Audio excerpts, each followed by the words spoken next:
ഇന്നത്തെ പരിപാടി ചീറ്റിപ്പോയി ഗായ്സ്, ചീറ്റിപ്പോയി. ഇടയ്ക്ക് ഞാൻ നല്ല പഴുത്ത ചക്ക കിട്ടിയോണ്ടേ അങ്ങനെ ഒരു ചക്ക നിർത്തിയിരുന്നു പ്ലാവിനകത്ത്. നല്ല വിശാലമായിട്ട് കയറിയിരുന്ന് വെട്ടി കഴിക്കാം എന്നൊക്കെ പറഞ്ഞുള്ള ആഗ്രഹമേൽ നിർത്തിയേക്കാന്ന് പറഞ്ഞു. എന്നും രാവിലെ പോയി നോക്കും, വിളഞ്ഞോ വിളഞ്ഞോ വിളഞ്ഞോ എന്ന്. അങ്ങനെ കൊതി കൂറുന്ന വിഭവമായിട്ട് കഴിക്കാൻ വേണ്ടി ഇങ്ങനെ ആശിച്ചിരുന്നതാണ്.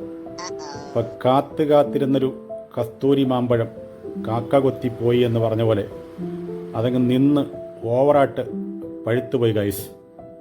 ഇതേ കണ്ടില്ലേ, ആശയോടുകൂടി കണ്ടിച്ചതാണ്. പക്ഷേ എന്തോ ചെയ്യാനാ, അത് കുളമായി പോയി, നിന്ന് പഴുത്തുപോയി, ഓവറായിട്ട് പഴുത്തുപോയി. ഇതാണ് പറഞ്ഞത്, ആർത്തി മൂക്കാൻ പാടില്ലെന്നുള്ള ഏറ്റവും വലിയ തെളിവാണിത്. എന്തോ ചെയ്യാൻ, ഇതേ നോക്കിയേ, വളവളാന്ന് വീഴുന്നു. അയ്യോ അയ്യോ അയ്യോ അയ്യോ, ഇതാ സ്ഥിതിവിശേഷം. എന്തോ ചെയ്യാനാ, അങ്ങനെയെല്ലാം ചീറ്റിപ്പോയി ഗായ്സ്, ചീറ്റിപ്പോയി. എനിക്കോ നിങ്ങളുടെ കൊതിയാണെന്ന് എനിക്ക് തോന്നുന്നത്. എന്തായാലും പോയി, നമുക്ക് കാര്യമില്ലല്ലോ, കഴിഞ്ഞ കാര്യം കഴിഞ്ഞു. ഇനിയെങ്കിലും നമ്മളിങ്ങനെ നേരത്തെ കാലത്തെ അയ്യോ കഴിഞ്ഞു.